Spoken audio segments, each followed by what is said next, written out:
우선 그 핸드폰 메모장에 작성한 유언은 유언자가 직접 자필로 적어야 된다는 자필증서 유언으로서의 요건을 갖추지 못해서 무효입니다. 그리고 핸드폰에 유언자가 육성으로 녹음을 했다고 하더라도 증인이 없으면 무효입니다.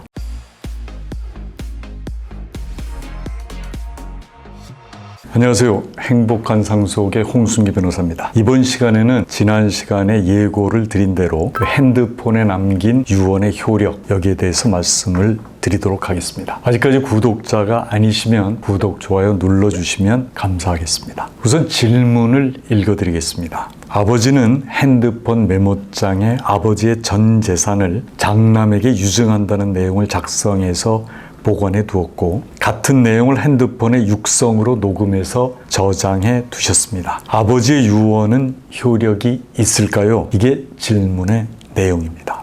그러면 그 핸드폰 메모장에 작성한 유언의 효력이 어떻게 되는지, 그 다음에 핸드폰의 그 육성으로 녹음한 유언의 효력이 어떻게 되는지 순서대로 좀 말씀을 드리겠습니다. 우선 우리 민법이 허용하는 유언의 종류는 5가지가 있습니다. 첫 번째가 자필증서 유언, 두 번째가 녹음유언, 세 번째가 공정증서 유언, 네 번째가 비밀증서 유언, 다섯 번째가 구수증서 유언입니다. 우선 이 핸드폰 메모장에 작성한 유언이 이 5가지 중에 한 가지가 돼야 유효하다는 게 이제 법의 입장이니까요. 그러면 핸드폰 메모장에 작성한 유언이 자필증서 유언으로서의 효력이 있는지, 거기에 해당하는지를 한번 보겠습니다. 우선 우리 민법에서 얘기하는 자필증서 유언의 요건을 말씀을 드리면, 유언자가 유언의 내용, 연월일, 주소, 성명을 모두 직접 자필로 적고 그 날인까지 해야 유효하다고 되어 있습니다.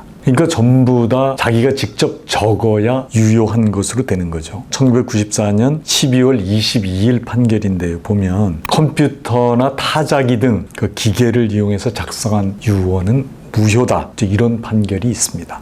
핸드폰 메모장에 작성한 유언장이 유언자가 직접 자필로 작성한 것이 아니기 때문에 자필증서 유언의 요건을 갖추지 못했고, 그래서 무효가 되는 거죠. 그 다음에는 그럼 핸드폰에 육성으로 녹음한 유언은 어떻게 되느냐? 이제 이것도 그 유언 5가지 중에 녹음 유언으로서 인정되어야지만 유효합니다. 우리 민법에서 규정한 녹음 유언의 요건을 보면 그 유언자가 유언의 취지, 성명, 연월일을 구술하고, 그 다음에 증인이 이에 참여해서 자기 이름하고 유언이 정확하다는 취지를 구술해서 녹음해야 유효하다고 되어 있습니다. 이게 이제 민법 제 1067조에 나와 있는 내용인데요. 그러니까 이제 녹음 유언에서 가장 중요한 거는, 물론 이제 취지나 성명이나 연월일도 중요하지만 증인이 없으면 무효가 된다는 게 가장 중요한 겁니다.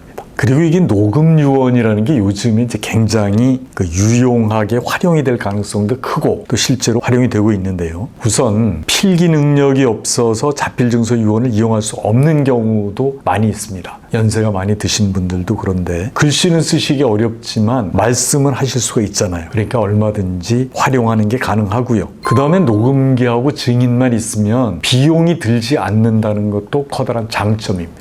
그리고 최근에 이제 핸드폰들이 영상 녹화 기능이 있는데, 이게 늘 유언이라는 게 건강 상태가 어땠는지, 또 하나는 유언자의 의사 능력이 있었는지 없었는지, 이게 이제 여러 가지로 이제 시비가 많이 걸리는 문제였는데, 이게 영상 녹화가 돼 있으면은 건강 상태나 의사 능력의 문제들이 상당 부분 해결이 될 가능성이 있습니다. 그러니까 건강 상태나 의사 능력 상태를 영상을 보는 분들이 쉽게 알아볼 수가 있다는 거죠. 그리고 또 하나, 그 유언자의 녹음 내용 안에 유언으로 혜택을 받는 수유자가 회견 유증을 해주셔서 감사합니다, 이런 내용이 만약에 같이 녹음이 되어 있다면 사인 증여로서 인정될 수도 있습니다. 그래서 제가 이전에 한번 자필증서 유언이나 녹음 유언이나 비밀증서, 구수증서 같은 것들에서 이게 효력이 인정되지 않는 경우에 사인 증여로서 인정될 수 있는 그런 부분이 있다고 말씀을 드렸는데, 녹음 유언의 경우가 그렇습니다.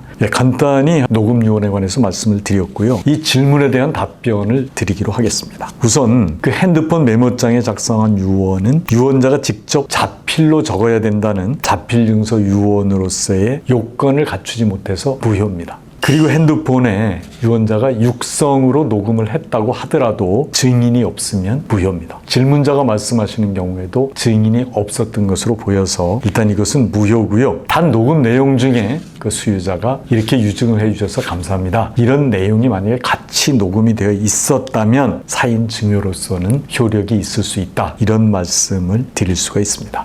이상 영상이 유익하셨다면 구독, 좋아요 부탁을 드리겠습니다. 그리고 다음 시간에는 이 구독자들이 많이 질문해 주신 것 중에 하나인데, 상속인 중에 한 명이 행방불명일 때 또는 이제 부재자가 됐을 때 상속재산 처리 자체를 할 수가 없습니다. 그럴 때 어떻게 하면 행방불명된 상속인이 있을 경우에 상속재산을 처리할 수 있는지 그 부분에 관해서 말씀을 드리도록 하겠습니다.